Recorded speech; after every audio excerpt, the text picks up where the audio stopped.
பெங்களூருவில் ஏடிஎம் இயந்திரத்தில் நிரப்ப வேனில் எடுத்துச் செல்லப்பட்ட 7 கோடி ரூபாய் பணத்தை துப்பாக்கி ஏந்தி வந்த மர்ம நபர்கள் திட்டமிட்டு கொள்ளையடித்துள்ளனர்.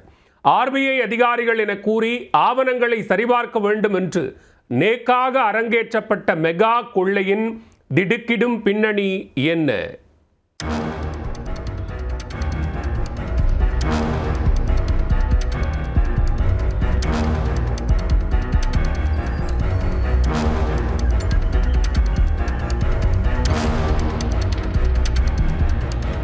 ஏடிஎம் இயந்திரத்தில் நிரப்ப வேனில் எடுத்துச் செல்லப்பட்ட 7 கோடி ரூபாயை 6 பேர் கொண்ட கும்பல் ஊழியர்களை மிரட்டி பட்டப்பகலில் கொள்ளையடித்துள்ளனர். துப்பாக்கி ஏந்திய பாதுகாவலர்கள் இருந்தும் கொள்ளையர்கள் தப்பியது எப்படி?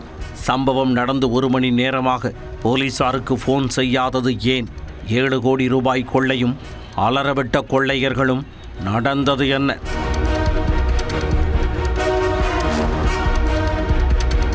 பெங்களூருவின் ஜேபி நகரில் உள்ள அசோக் பில்லர் அருகே மதியம் 12 மணி அளவில் HDFC வங்கி ஏடிஎம்மிற்கு பணம் நிரப்புவதற்காக 7 கோடி ரூபாய் பணத்துடன் வந்த CMS வேனை 4 பேர் கொண்ட கும்பல் பயங்கர ஆயுதங்களை காட்டி வழிமறித்துள்ளனர்.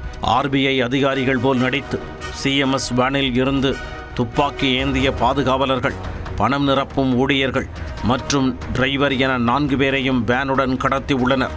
டெய்ரி சர்க்கிள் மேம்பாலம் வரை வேனை ஓட்டிச் சென்ற கொள்ளை கும்பல் பிற்பகல் 1:15 மணிக்கு வண்டியை பாலத்தின் ஓரமாக நிறுத்தியுள்ளனர். வேனில் இருந்த 7 கோடி ரூபாய் பணத்தை ஏற்கனவே அங்கு காத்திருந்த இனோவா காருக்குள் கைமாற்றிய கும்பல் அங்கிருந்து தப்பிக்க தயாராகினர். CMC ஊழியர்களையும் வேனையும் மேம்பாலத்திலேயே விட்டுவிட்டு காரில் திட்டமிட்டபடி 4 நிமிடத்திற்குள் அங்கிருந்து தப்பிச் சென்றனர். போகும்போது ஊழியர்களிடமிருந்து பறித்த துப்பாக்கிகளையும் அங்கே வீசிவிட்டு சென்றதாக கூறப்படுகிறது. பட்டப்பகலில் அரங்கேறிய துணிகர சம்பவத்தை நேரில் பார்த்த மக்கள் சிலர் போலீசாருக்கு தகவல் கொடுக்க உடனே டெய்ரி சர்க்கிள் மேம்பாலத்தை பாதுகாப்பு வளையத்திற்குள் கொண்டு வந்தனர்.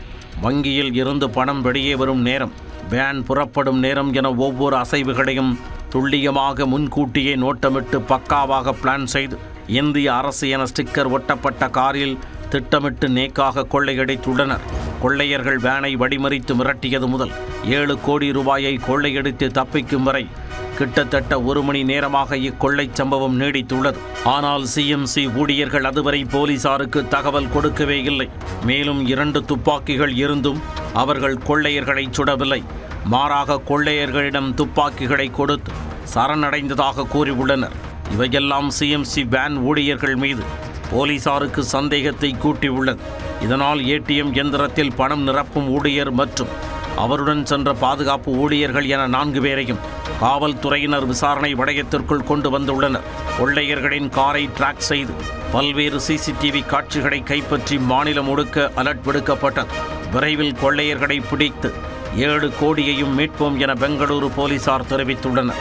கொள்ளையர்கள் பிடிபட்டால் மட்டுமே சம்பவத்திற்கு மூளையாக செயல்பட்டது யார், ஏடிஎம் மைய ஊழியர்களுக்கும் இதில் தொடர்பு உண்டா என்பது குறித்து தெரிய வரும்.